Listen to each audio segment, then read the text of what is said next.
اس سے پہلے میں آپ حضرات کو یہ بتا دوں کہ موسم بدل گیا ہے، سردی سے گرمی کی طرف آ گئے ہیں۔ میں حاضرین کو یہ نہیں کہتا کہ سڑک جائیے آپ، لہذا آپ کچھ سمجھدار ہیں، آپ آگے تشریف لے آئیے تاکہ سننے سنانے کا بہترین ماحول بن جائے، بعد میں آنے والوں کے لیے جگہ میسر ہو جائے۔ محترم بزرگوں دوستوں، کتابوں میں پہلے ہی ہم نے پڑھے ہیں کم خوردن کم گفتن کم خوردن، یعنی کم کھانا، کم بولنا اور کم سونا، یہ ہماری صحت کے لیے اور جسم و جان کے لیے بہت ہی فائدہ مند ہے۔ لہٰذا میں زیادہ دیر کے لیے آپ حضرات کے سامنے نہیں آیا ہوں، بلکہ آپ حضرات کے ذہنوں کو حضرت کی طرف متوجہ کرنے کے لیے کھڑا ہو گیا ہوں۔ حضرات جس کا چہلم کی فاتحہ کا اہتمام کیا گیا ہے، وہ شخص، وہ مرحوم ایسا ویسا نہیں تھا، بلکہ میں آپ کے سامنے جیسا کھڑا ہوں اس طریقے سے میں اگر گورکھپور میں نہیں ہوں تو وہ میری پوری ذمہ داری سنبھالا کرتے تھے۔ سبحان اللہ۔ اگر کسی بھی مسجد میں تشریف لے جاتے تھے جمعے کے دن تو تمام آنے والے حاضرین ان کو جھانک جھانک کر دیکھتے تھے کہ کہاں کے مفتی صاحب تشریف لے آئے ہیں۔ یعنی لباس میں سنت کے مطابق بہترین کرتا پیجامہ، ٹوپی کے ساتھ عمامہ شریف بھی پہنا کرتے تھے۔ سبحان اللہ۔ محترم بزرگوں دوستوں، تو ان مرحوم سے ہم اور آپ کو سبق حاصل کرنا چاہیے اور ان کے چہلم کی فاتحہ کا اہتمام کیا گیا ہے۔ کئی مرتبہ ناصر بھائی نے یہ کہا کہ چہلم کریں تو کس طریقے سے کریں، دعوت دیتا ہوں تو میرے موبائل پر بات کرنے کی ہمت نہیں ہوتی ہے، یہ کوئی خوشی کا کام نہیں، لیکن میرے محترم بزرگوں دوستوں، ایصال ثواب اور چہلم کی شرعی حقیقت آپ حضرات کو حضرت علامہ توحید رضا صاحب بیان فرما دیں گے تاکہ آپ بھی سمجھ جائیں گے کہ اسلام میں چہلم کیا ہے۔ محترم بزرگوں دوستوں، جاگنا ہے جاگلے افلاک کے سائے تلے، حشر تلک سونا پڑے گا خاک کے سائے تلے۔ گر جوانی میں عبادت، گر بڑھاپا آ گیا، گر جوانی میں عبادت یہ سستی کاہلی اچھی نہیں، گر بڑھاپا آ گیا پھر بات بنتی نہیں۔ کون کہتا ہے کہ مومن مر گیا، کون کہتا ہے کہ مومن مر گیا، قید سے چھوٹا وہ اپنے گھر گیا، قید سے چھوٹا وہ اپنے گھر گیا۔ محترم بزرگوں دوستوں، انتقال کرنے کے بعد بھی اس کے حق میں ان کے لیے ہم اور آپ ایصال ثواب کرتے رہتے ہیں۔ یہ محفل بھی ایصال ثواب ہی کے لیے رکھی گئی ہے۔ دعا کہ اللہ تبارک و تعالیٰ مرحوم کو جنت الفردوس میں اعلیٰ سے اعلیٰ مقام عطا فرمائے۔ آپ حضرات کے سامنے حضرت تشریف کریں۔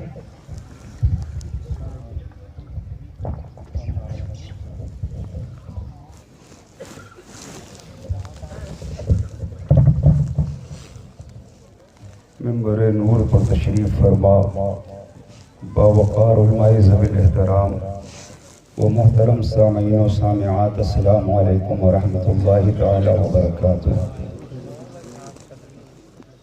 نحمده ونصلی ونسلم علی رسولہ الکریم، اما بعد فقد قال اللہ تبارک و تعالی فی القرآن المجید والفرقان الحمید۔ فأعوذ بالله من الشيطان الرجيم، بسم الله الرحمن الرحيم۔ يا أيها الذين آمنوا لا تلهكم أموالكم ولا أولادكم عن ذكر الله۔ آمنت بالله صدق الله مولانا العظيم وبلغنا رسوله النبي الأمي الكريم، ونحن على ذلك لمن الشاهدين والشاكرين والذاكرين والحمد لله رب العالمین۔ آئیے سب سے پہلے ہم اور آپ سبھی حضرات مل کر عقیدت و محبت و والہانہ وارفتگی، قلب کی شیفتگی و شگفتگی کے ساتھ اپنے اور ساری کائنات کے مرکز عقیدت رسول محترم و محتشم پیغمبر اعظم احمد مجتبی محمد مصطفیٰ صلی اللہ تعالیٰ علیہ وسلم کی مقدس بابرکت پرعظمت بارگاہ کرم میں بآواز بلند درود پاک کا نذرانہ پیش کریں اور پڑھیں۔ اللہم صلی علی سیدنا شفیعنا حبیبنا مولانا محمد بارک وسلم، صلاۃ و سلام علیک یا رسول اللہ صلی اللہ تعالی علیہ وبارک وسلم۔ آج کی یہ پاکیزہ محفل محترم المقام عالی جناب محمد ناصر بھائی نے اپنے شہزادے شہباز علی کے ایصال ثواب کے لیے منعقد کی ہے، جس میں ہم اور آپ شریک سعادت ہیں۔ حضرت علامہ مولانا محمد افتخار صاحب قبلہ نے ابھی درمیان میں مجھ کو بتایا کہ یہاں لگ بھگ 10 بجے فاتحہ ہو جاتی ہے اور لوگ شامل ہو کر کے اگر خورد و نوش کا اہتمام ہے تو اس میں شریک ہوتے ہیں اور پھر اپنے اپنے گھروں کی جانب تشریف لے جاتے ہیں۔ مگر میں آپ کے درمیان جو حاضر ہوا ہوں، کئی سال پہلے جب سیونی کی سرزمین پر میں آیا تھا تو بلپورہ میں ایک بہت بڑے پیمانے پہ جلسے کا انعقاد ہوا تھا، اور اس کے بعد ایک عرصہ گزر گیا۔ اس علاقے میں ادھر ادھر تو میں آتا رہا، لیکن گورکھپور آنے کا اتفاق نہ ہوا۔ وقت میں اتنی گنجائش نہیں ہے کہ میں کوئی مزید بات کروں۔ ایک بات آپ سے عرض کر کے گفتگو شروع کروں کہ آپ حضرات سکون کے ساتھ جو تشریف فرما ہیں، بیٹھے ہوئے ہیں، اور علماء کرام سے نعت و منقبت کے اشعار اور ان کا بیان جو آپ نے سماعت فرمایا، تو سننے کا ثواب آپ کو ملا، لیکن اگر ایک ہی وقت میں آپ 2 کام کر لیں تو فائدہ آپ کا زیادہ ہوگا۔ اگر آپ خالی خاموش بیٹھے رہیں گے تو سننے کا ثواب ملے گا، لیکن گاہے بگاہے الحمدللہ ماشاءاللہ نعرہ تکبیر اگر آپ بلند کریں گے تو بولنے کا بھی ثواب ملے گا اور سننے کا بھی ثواب ملے گا۔ تو آپ اپنا نقصان کیوں کر رہے ہیں؟ اس لیے ہر بات پر نہیں، جو بات آپ کو پسند آئے اس بات پر آپ دل سے سبحان اللہ کہیں گے، اور خلوص کے ساتھ اگر آپ نے سبحان اللہ کہا، الحمدللہ کہا، اور ابھی محفل کے اختتام پر سبحان اللہ الحمدللہ ماشاءاللہ جس نے جو کہا ہے ایصال ثواب کیا جائے گا، تو یہ سارا ثواب مرحوم شہباز علی کی روح کو پہنچے گا۔ اور میں انشاءاللہ دلیل کے ساتھ بات کروں گا، ہوا میں بات کرنے کا میں عادی نہیں، لہٰذا میں دلیل کے ساتھ آپ کو بتاؤں گا کہ ثواب پہنچتا ہے یا نہیں پہنچتا ہے۔ تو آپ ماشاءاللہ سبحان اللہ الحمدللہ ہر جگہ نہیں، جو بات آپ کو پسند آئے، اور آپ اگر بیٹھے ہیں تو جسم اور دل دونوں حاضر کر کے بیٹھیں، اس لیے کہ اگر آپ کا خالی جسم حاضر ہے، دل حاضر نہیں ہے، تو آپ کو کامل طور پر فائدہ نہیں ملے گا۔ اس لیے کہ جسم اگر حاضر ہے اور دل کہیں دور ہے تو پھر کچھ بننے والا نہیں۔ توجہ، مکہ شریف کی سرزمین پر کچھ لوگ چلتے تھے، اٹھتے تھے، بیٹھتے تھے، کھاتے تھے، سوتے تھے، جاگتے تھے، مگر دل ان کا دور تھا، تو وہ ابو جہل بن کے رہ گئے، ابو لہب بن کے رہ گئے، ولید ابن مغیرہ بن کر رہ گئے، اور یمن کی سرزمین پر وہ ایسے کرنی چلتے تھے، اٹھتے تھے، بیٹھتے تھے، اگرچہ جسم دور تھا مگر دل مصطفیٰ کی بارگاہ میں حاضر تھا، دل مصطفیٰ کی بارگاہ میں حاضر تھا۔ اور ہم اعلیٰ حضرت عظیم البرکت کے ماننے والے ہیں، ہمارے امام کا تو حال یہ تھا، چلتے تھے بریلی شریف میں، اٹھتے تھے بریلی شریف میں، بولتے تھے بریلی شریف میں، کتابیں لکھتے تھے بریلی شریف میں، مگر یہ گنگناتے تھے، جان و دل، ہوش و خیرت سب تو مدینہ پہنچے، تم نہیں چلتے رضا، سارا تو سامان گیا، فتوا لکھیں بریلی میں، چلے بریلی میں، مگر دل گنبد خضرا پہ نثار تھا، دل بارگاہ مصطفیٰ میں حاضر تھا۔ اور جب دل مصطفیٰ کی بارگاہ میں حاضر ہو جائے تو آدمی اگر ادنا ہوتا ہے تو وہ آلہ بن جایا کرتا ہے، قطرہ ہوتا ہے تو دریا بن جایا کرتا ہے، اور اگر دریا ہوتا ہے تو سمندر بن جایا کرتا ہے۔ اس لیے آپ بدن اور ذہن اور دل حاضر کر کے بیٹھے اور سبحان اللہ الحمدللہ بھی کہتے رہیں تاکہ مرحوم کو قبر میں سکون ملتا رہے۔ حوالہ نوٹ کرو، امام طبرانی نے معجم الاوسط کے اندر حدیث پاک کو نقل کیا ہے۔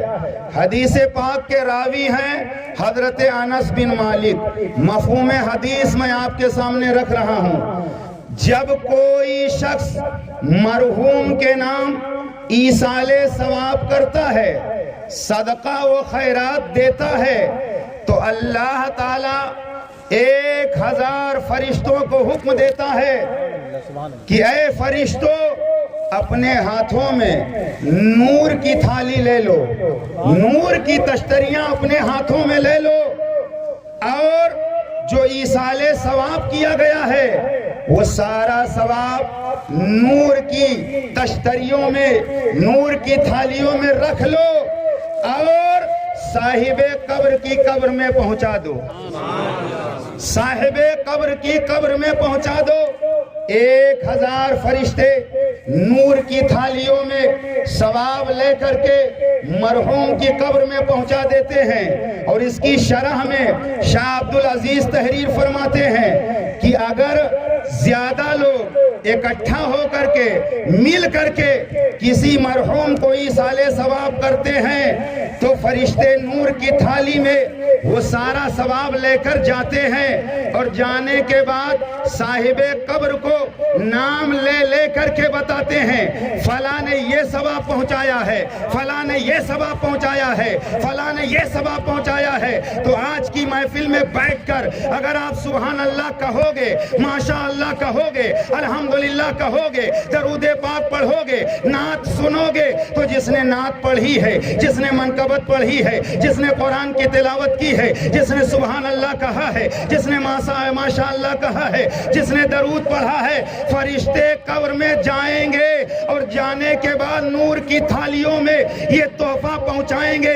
شہباز علی سے کہیں گے کہ قاری نفیس نے درود پڑھ کے ثواب پہنچایا ہے، قاری نور محمد نے قرآن پڑھ کر کے ثواب پہنچایا ہے، علامہ افتخار نے تقریر کر کے ثواب پہنچایا ہے، مجمع میں آنے والوں نے الحمدللہ کہہ کے ثواب پہنچایا ہے، ماشاء اللہ کہہ کے ثواب پہنچایا ہے، سبحان اللہ کہہ کے ثواب پہنچایا ہے۔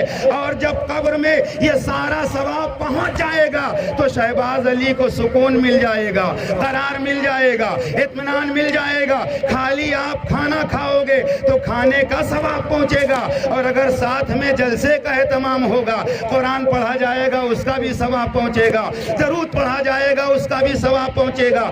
اس لیے ہمارے ناصر بھائی نے یہ اہتمام کیا کہ علماء کرام قرآن کی تلاوت بھی کرتے رہیں، درود پاک بھی پڑھتے رہیں، آپ حضرات ماشاءاللہ سبحان اللہ بھی بولتے رہیں، تاکہ اس کا ثواب مرحوم کو قبر میں پہنچتا رہے۔ اور کچھ لوگ یہ کہتے ہیں کہ ثواب نہیں پہنچتا، توجہ، کچھ لوگ کہتے ہیں اپنے عمل اپنے ساتھ جائیں گے، دوسرے کا عمل کام آنے والا نہیں ہے۔ تو مجھے بتاؤ، اگر دوسرے کا عمل مرنے والے کے کام نہیں آتا تو پھر نماز جنازہ کیوں پڑھی جاتی ہے؟ نماز جنازہ کیوں پڑھی جاتی ہے؟ نماز جنازہ ہے فرض کفایہ۔ کیا مطلب؟ محلے میں اگر ایک مسلمان نے نماز جنازہ پڑھ لی اور کسی نے نہیں پڑھی تو کوئی گناہ نہیں، لیکن محلے میں کسی نے اگر نماز جنازہ نہیں پڑھی تو جن جن لوگوں کو اطلاع پہنچی، جن جن لوگوں کو انتقال کی خبر پہنچی، وہ سارے کے سارے گنہگار ہوئے۔ فرض کفایہ کا مطلب یہ ہے کہ اگر ایک نے ادا کر لیا فرض ساقط ہو گیا، لیکن اگر زیادہ لوگوں نے پڑھا، جن جن لوگوں کو خبر پہنچی وہ سب جنازے میں شریک ہو گئے تو سب کو ثواب پہنچے گا، سب کو ثواب ملے گا۔ اور یہی نہیں بلکہ آقائے دو جہاں صلی اللہ علیہ وسلم نے فرمایا جس مسلمان کی نماز جنازہ میں مسلمانوں کی 3 صفیں بن جائیں تو مرنے والے کی مغفرت ہو جائے گی۔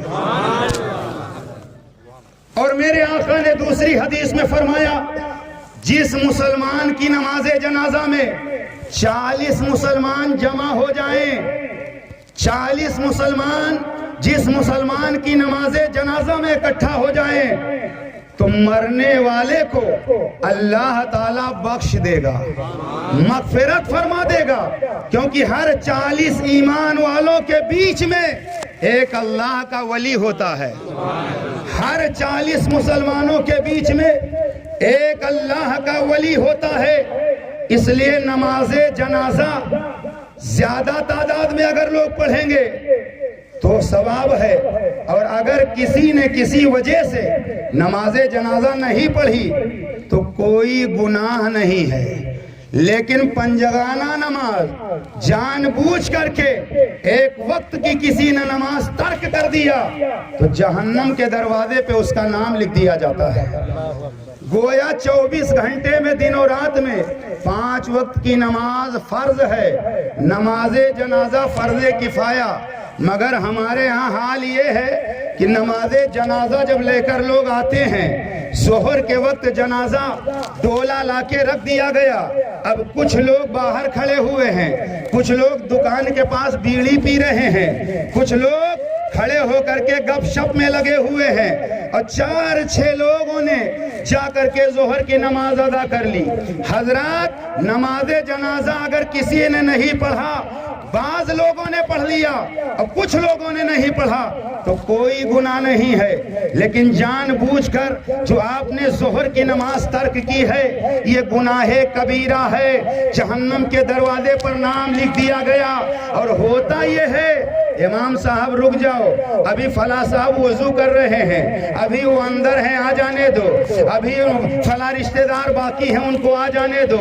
حضرات، نماز جنازہ کے لیے اتنا انتظار کیا جا رہا ہے، اور فرائض نماز کے لیے باہر کھڑے ہوئے ہو، نماز پنجگانہ سے دور نظر آ رہے ہو۔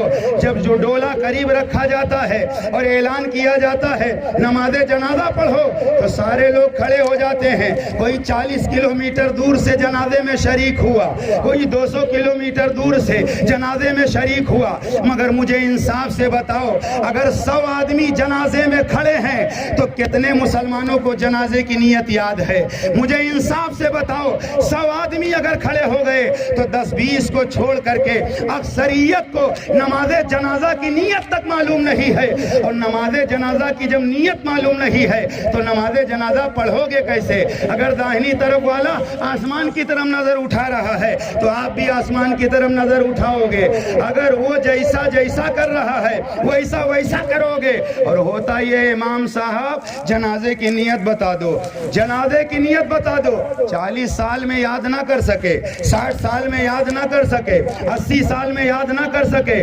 90 سال میں یاد نہ کر سکے، اتنے بڑے ذہین ہیں کہ سن کر کے نماز جنازہ کی نیت یاد کر لیں گے۔ اس لیے ہر مسلمان کو چاہیے کہ نماز جنازہ کی نیت یاد کر لے، تاکہ اپنے گھر والوں کے ساتھ دھوکہ نہ کرو، رشتہ داروں کے ساتھ دھوکہ نہ کرو۔ اس لیے کہ نماز جنازہ کی جب نیت ہی معلوم نہیں ہے تو آپ پڑھو گے کیا؟ آپ کو نماز جنازہ کی نیت معلوم ہونی چاہیے۔ میں آپ کو یہ بتانا چاہتا ہوں کہ آپ جب اتنی دور سے آ رہے ہو تو کم از کم نماز جنازہ تو پڑھ لو، خالی کھڑے ہونے سے کام نہیں چلے گا۔ اور سنو، زندہ سے مردہ کو ثواب پہنچتا ہے، یہ تو آپ نے سنا ہے، لیکن آج کی محفل میں بڑی تیزی کے ساتھ کم وقت میں بہت ساری باتیں، مردہ سے بھی زندہ کو فائدہ پہنچتا ہے، مردہ سے زندہ کو فائدہ پہنچتا ہے۔ کیسے؟ جیسے ہی آپ نے سنا انتقال ہوا فلاں کا، کسی رشتہ دار کا انتقال ہوا، موبائل کے ذریعے یا کسی کے ذریعے خبر پہنچی، جیسے ہی انتقال کی خبر آپ سنتے ہو فوراً پڑھتے ہو انا للہ و انا الیہ راجعون، بولو پڑھتے ہو نا؟ تو جب آپ نے یہ پڑھا تو یہ ہے کیا؟ قرآن کی آیت ہے، اِنَّا لِلَّهِ وَإِنَّا إِلَيْهِ رَاجِعُونَ، یہ قرآن کی آیت ہے، اور قرآن کا ایک حرف پڑھنے پر 10 نیکی ملتی ہے۔ قرآن کا ایک حرف پڑھنے پر 10 نیکی ملتی ہے۔ آپ نے پڑھا اِنَّا لِلَّهِ وَإِنَّا إِلَيْهِ رَاجِعُونَ، تو آپ نے کب پڑھا؟ جب مرنے کی خبر سنی تو پتہ چلا کہ آپ نے اس وقت اس آیت کو پڑھا جب مرنے کی خبر آپ نے سن لیا۔ حضرات مجھے بتاؤ، مردہ سے زندہ کو فائدہ پہنچا کہ نہیں؟ آپ نے جیسے ہی سنا فلاں کا انتقال ہوا، اِنَّا لِلَّهِ وَإِنَّا إِلَيْهِ رَاجِعُونَ، ہم اللہ کے لیے ہیں اور اللہ ہی کی طرف پلٹ کر ہم کو جانا ہے، اور قرآن کا ایک حرف پڑھنے سے 10 نیکی۔ تو آپ نے بارات جاتے وقت اِنَّا لِلَّهِ نہیں پڑھا، آپ نے کھانا کھاتے وقت نہیں پڑھا، آپ نے شادی میں جاتے وقت نہیں پڑھا، آپ نے کب پڑھا؟ جب مرنے کی خبر سن لی تو پتہ چلا مردہ کے ذریعے سے زندہ کو فائدہ ہوا کہ نہیں ہوا، زندہ کو ثواب ملا کہ نہیں ملا۔ پتہ چلا مردہ کے ذریعے سے زندہ کو ثواب ملتا ہے۔ اور آگے بڑھو، آپ نے جب سنا اب جنازے میں جانا ہے، گھر سے آپ نکل کر کے گئے، جب آپ نہائے نہیں تھے، آپ نے غسل کیا تو کس وجہ سے کیا؟ آپ نے جب انتقال کی خبر سنی جبھی تو کیا۔ اور اگر آپ غسل سے تھے، وضو آپ نے کیا تو کب کیا؟ جب انتقال کی آپ نے خبر سن لی۔ اور نماز جنازہ میں جب آپ شریک ہو گئے، نماز جنازہ میں آپ کھڑے ہوئے، اور نماز جنازہ پڑھنے کے بعد جب آپ ڈولا اٹھا کر چلے تو 40 قدم ڈولا اٹھا کر اگر آپ چلے تو سنت طریقہ کیا ہے کاندھا دینے کا؟ وہ بھی سن لیجئے۔ سنت طریقہ کیا ہے کاندھا دینے کا؟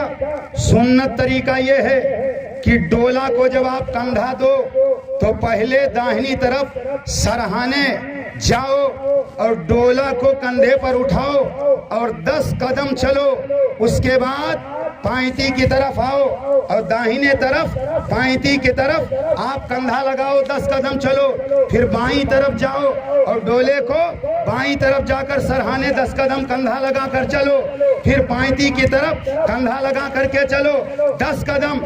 اس طرح 40 قدم جب چلو گے تو تمہارے 40 کبیرہ گناہ معاف ہو جائیں گے۔ تو مردہ سے زندہ کو فائدہ ملا کہ نہیں ملا؟ مردہ سے زندہ کو فائدہ ملا کہ نہیں؟ مردے کو آپ کندھے پر اٹھائے ہو، ثواب آپ کو مل رہا ہے۔ اور سنو، اگر کاندھا دینے والا نیک ہے، کاندھا دینے والا نیک ہے، پرہیزگار ہے، تو کاندھا دینے والا جب نیک ہے، پرہیزگار ہے، تو مردے کے گناہ معاف ہوں گے، مردے کو ثواب ملے گا۔ اور جانے والا مردہ اگر نیک ہے تو کندھا دینے والے کو ثواب ملے گا، کندھا دینے والے کو ثواب ملے گا۔ لائی کے مبارکباد ہیں ہمارے ناصر بھائی، جن کے شہزادے کے بارے میں قاری نفیس صاحب نے بتایا، اور ابھی آپ کے درمیان قاری نور محمد نے بتایا کہ چہرے پر سنت مصطفیٰ ان کے سجی ہوئی تھی، جسم پر لباس سنت کے مطابق ہوتا تھا، نماز کی پابندی کرتے تھے، تہجد بھی گزار تھے، قرآن کی تلاوت بھی کرتے تھے۔ تو مجھے بتاؤ، جب نیک کا جنازہ لے کر کے لوگ چلے ہوں گے تو کتنے ایسے لوگ لے رہے ہوں گے کہ جو شہباز علی کے جنازے کو کندھا انہوں نے دیا ہوگا، اور کندھا دینے والوں کے گناہ معاف ہو گئے ہوں گے، کندھا دینے والوں کی خطائیں معاف ہو گئی ہوں گی۔ اس لیے زندہ سے مردہ کو فائدہ پہنچتا ہے، مردہ سے زندہ کو فائدہ پہنچتا ہے۔ اور نماز جنازہ میں آپ پڑھتے کیا ہو؟ نماز جنازہ میں اگر بالغ ہے، مرد ہو یا عورت، تو اللہم اغفر لحینا و میتنا، مطلب کیا ہے؟ یا اللہ ہمارے زندوں کو بخش دے، یا اللہ ہمارے مردوں کو بخش دے۔ توجہ، ڈولا سامنے ہے اور امام بھی ہے، مقتدی بھی ہیں، سب لوگ بالغ کی دعا پڑھ رہے ہیں، اللہم اغفر لحینا، اے اللہ ہمارے زندوں کو بخش دے، اے اللہ ہمارے زندوں کو بخش دے، ومیتنا، اور ہمارے مردوں کو بخش دے، اور و شاہدینا و غائبینا، جو حاضر ہیں جو غائب ہیں انہیں بھی بخش دے۔ کیا آپ نے کبھی غور کیا کہ مردہ ڈولے میں ہے، سارے لوگ کھڑے ہیں اور کیا کریں؟ اللہ ہمارے زندوں کو بخش دے، ہمارے مردوں کو بخش دے۔ ایک لطیف نکتہ عرض کر دوں، ہم سارے لوگ جب جنازہ کی نماز پڑھنے کے لیے کھڑے ہوتے، بالغ میں یہی دعا پڑھتے ہیں، تو ہم آئے ہیں مردہ کے لیے دعا کرنے، تو زندوں کے لیے دعا کیوں کر رہے ہیں؟ پہلے تو ہمیں یہ کہنا چاہیے یا اللہ ہمارے مردوں کو بخش دے، پھر کہنا چاہیے یا اللہ ہمارے زندوں کو بخش دے، لیکن ترتیب یہ نہیں ہے۔ اللہم اغفر لی حینا، اے اللہ ہمارے زندوں کو بخش دے، پھر کہا جاتا ہمارے مردوں کو بخش دے۔ کیوں ایسا ہوتا ہے؟ پہلے یہ کیوں نہیں کہا جاتا یا اللہ ہمارے مردوں کو بخش دے، پھر کہا جائے ہمارے زندوں کو بخش دے؟ نہیں، یا اللہ ہمارے زندوں کو بخش دے، پھر کہا جاتا مردوں کو بخش دے۔ تو علماء کرام فرماتے ہیں اس میں لطیف نقطہ یہ ہے کہ جنازہ میں کھڑے ہونے والوں پہلے اپنے لیے دعا کر کے اپنی بخشش کروا لو، جب تمہاری بخشش ہو جائے گی تو جس کے لیے دعا کرو گے اس کی بھی مغفرت ہو جائے گی۔ نعرہ تکبیر، نعرہ تکبیر، نعرہ رسالت، نعرہ رسالت، علماء اہل سنت، علماء اہل سنت، علماء حق، علماء حق، اللہ سبحان اللہ۔ اس لیے لائٹ چلی گئی کیا؟ لائٹ چلی گئی؟ چلو اچھا توجہ کیجئے، درود شریف پڑھیے، وہاں تک انشاءاللہ آواز پہنچ جائے گی۔ درود شریف پڑھیے، اللہم صلی علی سیدنا مولانا محمد بارک وسلم صلاۃ و سلام علیک یا رسول اللہ صلی اللہ علیہ وسلم۔ توجہ کیجئے، بس 10-5 منٹ اور کچھ باتیں میں آپ کو بتا دوں۔ میں بتا یہ رہا تھا کہ اس لیے ہم دعا کرتے ہیں اللہ پہلے ہمارے زندوں کو بخش دے، پھر کہتے ہیں ہمارے مردوں کو بخش دے۔ یہ نقطہ آپ نے سماعت فرما لیا، اور میں نے یہ بھی آپ کو بتایا کہ زندوں سے مردوں کو فائدہ پہنچتا ہے، مردوں کو زندوں سے فائدہ پہنچتا ہے۔ اور اب سنیں، حضرت جنید بغدادی رضی اللہ تعالیٰ عنہ، سید الطائفہ سلطان الاولیاء، یہ بات لکھی ہے تحذیر الناس کے اندر۔ مدرسہ دیوبند کے جو بانی ہیں قاسم نانوتوی، ان کی کتاب تحذیر الناس ہے، اس کے اندر یہ بات لکھی ہوئی ہے کیا کہ جنید بغدادی رضی اللہ تعالیٰ عنہ کا ایک مرید بیٹھا تھا، اور جنید بغدادی کے مرید کے چہرے کا رنگ تبدیل ہونے لگا، چہرے کا رنگ چینج ہونے لگا۔ جنید بغدادی نے پوچھا تو پریشان کیوں ہے؟ اس نے کہا میں نے اپنے کشف کے ذریعے سے یہاں بیٹھے بیٹھے دیکھا کہ میری ماں دوزخ میں ہے، اس پر عذاب ہو رہا ہے۔ اتنا جب جنید بغدادی نے سنا تو آپ فرماتے ہیں 1,05,000 کلمہ طیبہ میں نے پڑھ کے رکھا تھا، دل ہی دل میں، زبان سے نہیں، زور سے نہیں، دل ہی دل میں نے اس کی ماں کو بخش دیا، ایصال ثواب کر دیا۔ جنید بغدادی فرماتے ہیں میں نے دیکھا نوجوان حشاش بشاش ہے، چہرہ کھل اٹھا ہے۔ میں نے پوچھا نوجوان کیا بات ہے؟ کہنے لگا میں اپنے کشف کے ذریعے دیکھ رہا ہوں کہ میری ماں کو جنت میں داخل کر دیا گیا ہے، جنت میں پہنچا دیا گیا ہے۔ مجھے بتاؤ 1,05,000 مرتبہ کلمہ طیبہ جنید بغدادی نے پڑھ کے رکھا تھا، اور دل ہی دل سے انہوں نے جب بخش دیا تو اس کی ماں پر عذاب ہو رہا تھا، عذاب کو دور کر دیا گیا، جنت میں پہنچا دیا گیا۔ حضرات اس سے آپ نے کیا سمجھا؟ کلمہ طیبہ کی برکت سے گنہگاروں کے گناہ معاف ہوتے ہیں، کلمہ طیبہ کی برکت سے درجات بلند ہوتے ہیں۔ اور تیجا میں ہوتا کیا ہے؟ تیجا میں یہی تو ہوتا ہے، لوگ اکٹھا ہوتے ہیں، کلمہ طیبہ پڑھتے ہیں، کہیں چنے پر کلمہ طیبہ پڑھا جاتا، کہیں گٹھلیوں پر کلمہ طیبہ پڑھا جاتا، اور 1,00,000 کی تعداد، کہیں 1,25,000، کہیں 1,05,000 کلمہ طیبہ پڑھا جاتا ہے، اور پڑھ کر کے مرحوم کے نام ایصال ثواب کیا جاتا ہے، اس لیے کہ کلمہ طیبہ کی برکت سے مرحوم کے گناہ معاف ہوتے ہیں۔ تو جب کلمہ طیبہ کی برکت سے گناہ معاف ہوتے ہیں تو سورہ فاتحہ پڑھی جائے گی تو گناہ معاف نہیں ہوں گے، سورۃ البقرہ شریف پڑھی جائے گی گناہ معاف نہیں ہوں گے، سورۃ الملک پڑھی جائے گی گناہ معاف نہیں ہوں گے، سورہ یاسین پڑھ کر ایصال ثواب کیا جائے گا گناہ معاف نہیں ہوں گے، پورا قرآن پڑھ کر کے ایصال ثواب کیا جائے گا تو کیا گناہ معاف نہیں ہوں گے؟ حضرات ایصال ثواب کرنا جائز ہے نام بدل دینے سے، حقیقت نہیں بدلتی. سمجھاؤں؟